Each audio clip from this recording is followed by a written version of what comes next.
right, guys, we are out here with my Project Ultimate Typhon that I recently put together. And I figured, you know what? I've never actually taken my Typhons out on a fresh build and put some hoons on it and see what they do just on street tires, you know? So I figured I was curious, maybe you guys would be curious to see what the top speed is. I've got the GNSS performance analyzer on it, and I've got a 20-tooth pinion with a 50-tooth spur, and we got a 4.3 ratio gearing, so which is, you know, ARMA stock gearing. So I don't know, I'm curious to see what it does on some slicks. Let's see.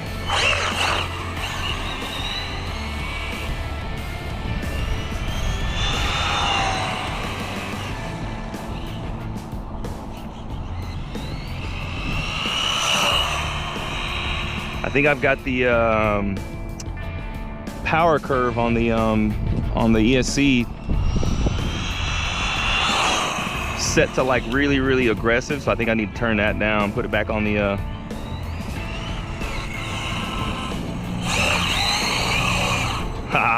she'll drift now.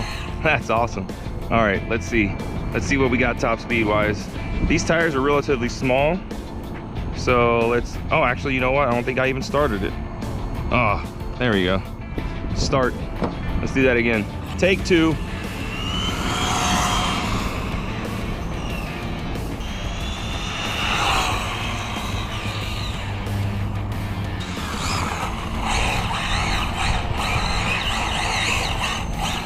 Oh, that is kind of fun. I might have to do this more often. Let's see. All right, now let's stop. Read 60 miles an hour. Yep. The calculator here, I could do this live here, so it doesn't take too long. Pinion is a 20, spur is a 50, transmission is a 4.3, battery is a 6S. Diameter, we're gonna change it to inches instead of millimeters. Diameter, I would say that's probably a 4-inch tire. And then 2200 kV, 57 miles an hour, so there you go. It's exactly, almost exactly what the estimated speed would be, even if I were to change this to like a 4.5-inch tire. Let's do 4.5 just to see, maybe 65. But I'm pretty sure that's a very small tire because the Skeeter tires I usually run on this are like a 5.2-inch tire. So this is a lot smaller than that. So at a 4-inch tire, we're looking at 57 miles an hour. I did 60, so that's about right for all the given parameters. 2200 kV motor, 4-inch tire, 6S battery at 22 volts with a 20-tooth pinion and a 50-tooth spur with a 4.3 ratio transmission, which is what the EXB diffs that are in this are: a 43-tooth with a 10-tooth pinion, or a 43-tooth ring gear with a 10-tooth pinion gear, which would make it a 4.3 ratio. So all things considered, it's as fast as it should be.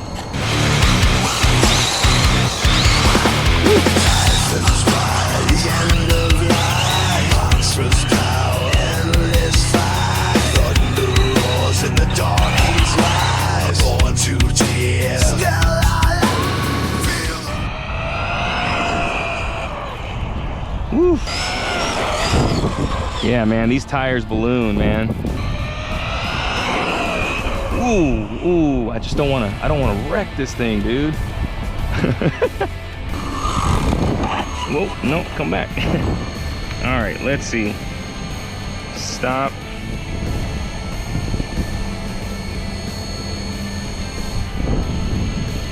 Read 69, there we go. I was missing about 5 miles an hour just trying to get a straight run. I didn't realize that I was not pressing the record button, or at least pressing it when I wasn't supposed to. But, you know, we got her out here. Woo! She wild, bro, she wild. With the power curve. Woo, yeah, baby. Please see me. Oh my God, bro. Bottom line is, nothing flies like a Typhon, bro. That didn't last very long. Oh, I think it just came out from underneath it. Yeah, we'll set it back, screw it. But yeah, on my first bash, I had my body mount for the front come off. and it's a plastic one. I have an aluminum one on my other rig, on my other Typhon, but I figured, I don't need a aluminum body mount, blah blah. Yes you do, because with as hard as we jump these things, that plastic one will just rip itself right off that top plate. Yeah man, look at that thing, dude. Woo!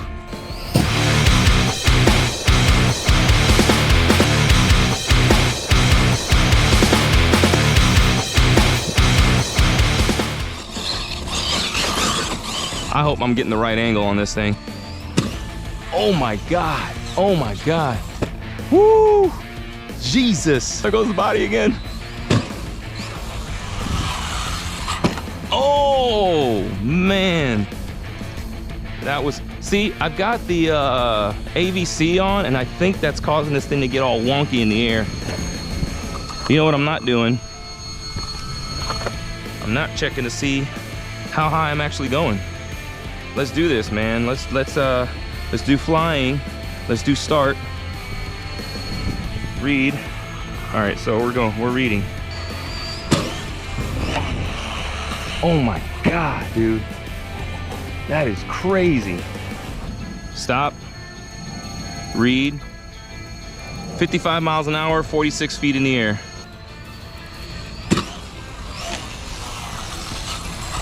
Woo! Yeah, baby. Oh, I completely missed the ramp.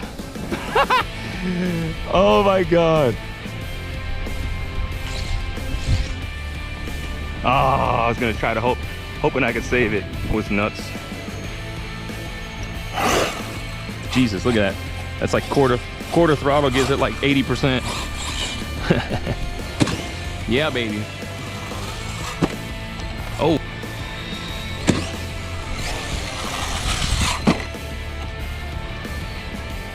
And a body that's coming off.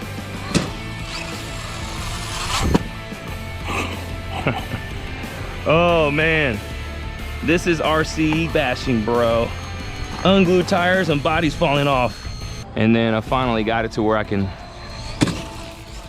Yeah, baby, look at that thing, dude. Oh my God. It just flies, bro. All right, you know what, guys? Let's just rip this body off. Run it naked. Deal with it.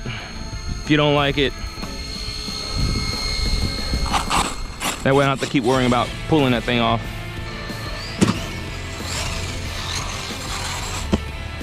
Yeah, baby. I did nothing to it. So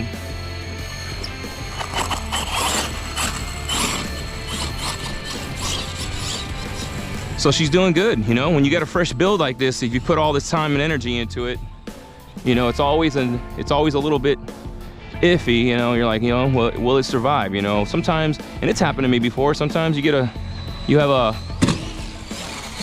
a loose screw or nut that comes off or something weird, you know, you forgot to tighten something, or, you know, whatever. Not good.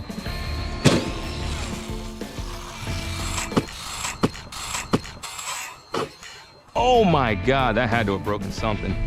Yeah, that broke something. It landed sideways. Oh, it broke the shock rod in.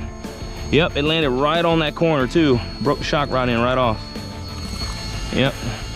Actually, I think it just pulled it out. Yeah. I bet I could screw that back in or just put a new one in it, because I'm sure it pulled out the threads. Oh, that's easy. Oh, sorry, I'm probably not getting this on camera. Yeah, it just pulled the threads out of the shock rod. Here's my spring. No biggie. We'll put a new shock rod in that, put the spring back in, and keep it going, bro. Keep it going. All right, and we're back. We had to fix that little shock rod in situation. No big deal. Oh yeah.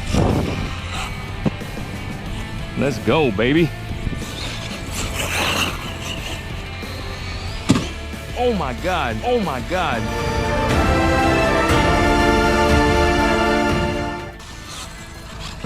Woo. But yeah, went back home, put a new shock rod in, put a new little ball, pivot ball piece in the shock rod. I don't know what you call that thing, but then put it back together. Damn, dude. That is just insane. Haha.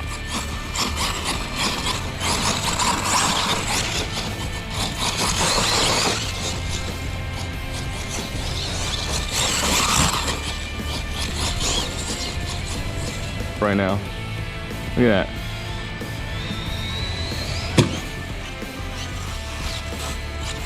Woo! Ah, turtle. Failure. Oh no, look at that. The dog bone popped out of the center diff on the rear side. Now that's something I've never ever seen before. I don't even know how you do something like that. Like there's no way to, that's crazy. All right, well, that's definitely the first time I've had a dog bone pop out of the actual center diff on the rear. That's got to be bowing that chassis. Oh yeah, that chassis is bowing. I'm gonna have to, yeah, I don't know what I'm gonna do there, but we'll figure it out. All right, guys, we'll see you back at the shop. All right, guys, we were back at the shop with my ultimate Typhon build, and she did good on her first run. That was the first time I got to get through a whole battery with it, and she was tough, so I was happy with it. What did I break? So I broke an upper left arm, which I think is really just the fact that I had some really bad landings, which brings me to one of my first challenges was using the AVC. I did use the AVC on this run because I was trying to counter what I was running into with the instability with the tires ballooning. But what I found was in the air, it was causing instability as I was trying to jump the car, which would cause me to have these weird sideways landings. I'm sure there's some of you out there that probably already knew that, but you know, I was trying to figure things out as I go. So that was the first thing. The ESC tuning was also a bit of a challenge for me because I didn't realize that I had a outdated software version in it. And so no matter where I put the punch, it would end up with like a level 2 punch, even though the punch setting was as high as it can go.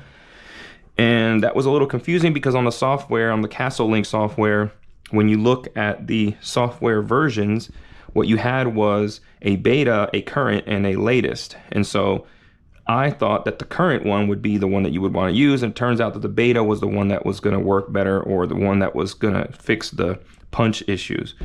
So once I uploaded that software, that took care of that problem. Then on the last hit on the car, we had the rear dog bone pop out. Now, the rear dog bone popping out was also something I've never ever had on any of my 6S cars ever happen. I still don't really understand how that happened. I'm thinking maybe when the car landed, it landed really hard and bowed inwards, because these chassis will flex a little bit under a landing, and maybe when it recoiled hard enough to release the rear dog bone. The center diff is shimmed, so I don't have any slack left to right or front to back, so I know that's not what it is. So, but again, I've never had that happen, so I don't really have an idea as to why. What I did was put a little bit of rubber in the rear outdrive. That way I'm taking up some of the slack, but it also gives it room to move back and forth. So I added a little cage section here that's off of Italian, which I think they come in other Armor models as well. I added that because I wanted to have somewhere to put my wiring, tie my wiring to, so it's not flopping around, also with like my battery wiring. But when I went to go put the body on, it was not enough room. The body was hitting, so I had to trim this down. But as I was trimming down, I realized, okay, now I'm taking off the bridge that makes this sturdy. So I ended up having to add a little piece of aluminum rod that's threaded on each end with a washer and a spacer, and that created the bridge again. So that solved that problem. So what else? The dog bone popping out, the arm breaking, the software. That's pretty much it.